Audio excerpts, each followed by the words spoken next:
तो इस वीडियो में मैं आपसे शेयर करूंगी अपने केदारनाथ का एक्सपीरियंस। ये जर्नी शुरू होती है दिल्ली आईएसबीटी से, जहां हमने गुप्तकाशी के लिए एडवांस में टिकट बुक करवाई हुई थी। जो हम लोगों को पर पर्सन 721 रुपीज़ का पड़ा था। और इस सफ़र में मेरे साथी थी मेरी सिस्टर, मेरी फ्रेंड, मेरी सिस्टर की फ्रेंड, हम लोग 4 लोग थे।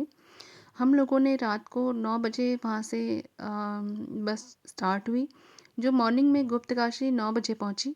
लगभग 12 घंटे का ये सफ़र था, जो कि बहुत ही सुहावना था। और गुप्तकाशी से हम लोगों ने सोनप्रयाग के लिए जीप ली, जो 100 रुपीज़ पर पर्सन हम लोगों को पड़ी, जिसका डिस्टेंस 1 आवर था। और हम लोगों ने सोनप्रयाग में ही उस दिन स्टे किया, क्योंकि पूरी रात हम लोग थक चुके थे। रात को हम लोगों ने वहीं रेस्ट किया, गेस्ट हाउस में। उसके बाद हम लोग अर्ली मॉर्निंग उठे 3 बजे।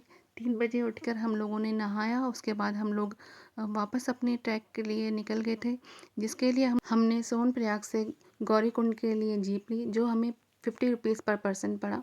गौरीकुंड पहुंचकर हम लोगों ने तप्तकुंड में पंच स्नान किया और गौरी माता के दर्शन कर कर हम लोगों ने अपनी जर्नी जो थी स्टार्ट की। ट्रैक शुरू करते हुए हम लोग कई पड़ावों पर हम लोगों ने आराम किया। कहीं पे हमने चाय पी, कहीं हम लोगों ने नाश्ता किया।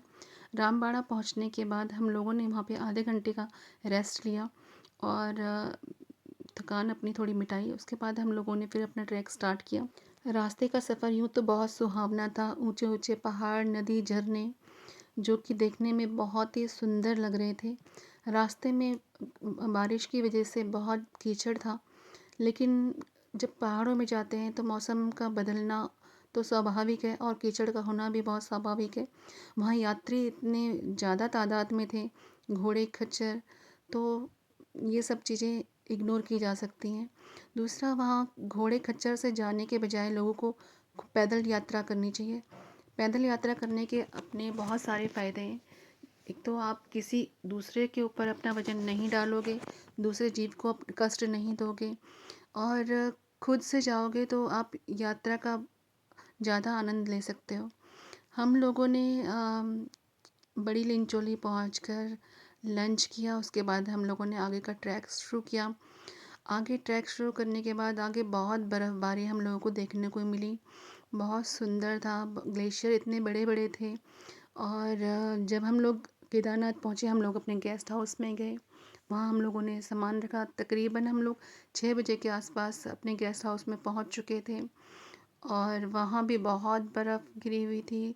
लोग इसके बावजूद भी बाबा के दर्शन करने के लिए मतलब बड़े से बड़ी तादाद में पहुँच रहे थे।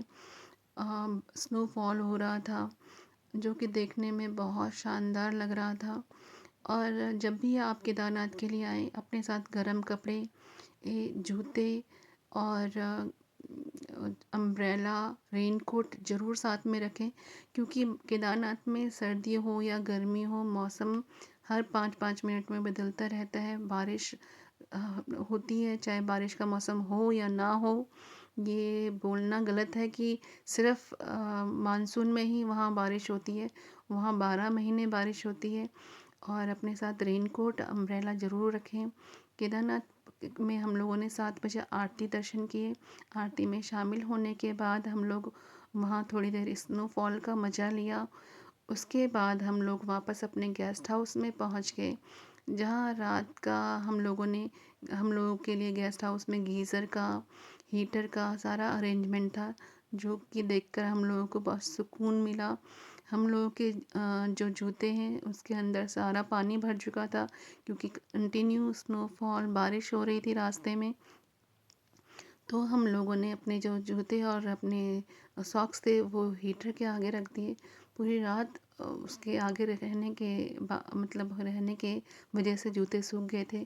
सुबह मॉर्निंग में हम लोगों ने फिर 3 बजे उठकर नहाकर हम लोग दर्शन के लिए पहुँचे मंदिर में।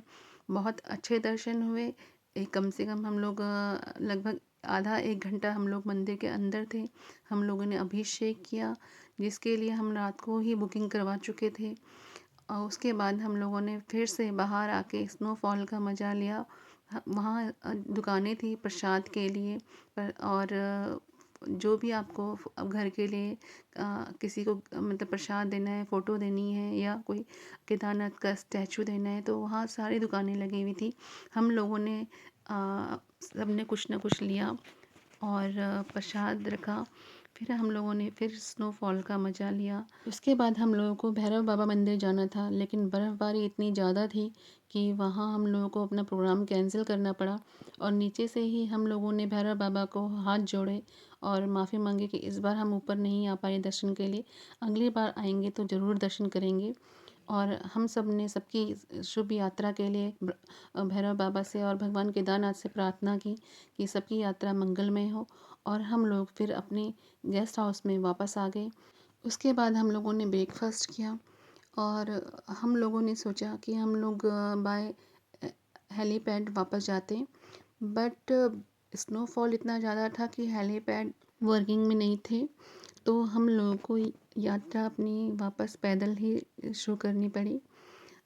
इस टाइम हम लोग बहुत थक चुके थे, पैरों में बहुत पेन था और फिर भी हम लोगों ने हिम्मत की और हम लोगों ने चलना शुरू किया। एक दूसरे को हौसला देते हुए हम लोग आगे बढ़े और फिर हम लोगों ने बड़ी लिंचोली में फिर हम लोगों ने चाय नाश्ता किया और एक दूसरे का सहारा, एक दूसरे को मोटिवेट करते हुए हम लोग आगे बढ़े। आगे फिर हम लोगों को वही बर्फ़बारी देखने को मिली। 5 बजे के आसपास हम लोग गौरीकुंड पहुँचे। गौरीकुंड से जीप लेकर हम लोग 6 बजे सोनप्रयाग पहुँच गए थे। सोनप्रयाग से हम लोगों ने 7 बजे जीप ली और हम लोग ऋषिकेश पहुँच गए थे।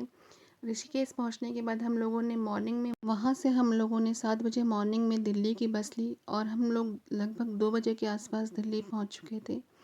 ये सफ़र मेरी ज़िंदगी का सबसे शानदार सफ़र था, जो मैंने वहाँ जाके एक्सपीरियंस किया। और अगर आप लोगों को भी मौका मिले तो एक बार केदारनाथ की यात्रा ज़रूर कीजिएगा। केदारनाथ बाबा के दर्शन करके आत्मा को बहुत सुकून मिला, जिसका शब्दों में बयां करना बहुत मुश्किल है।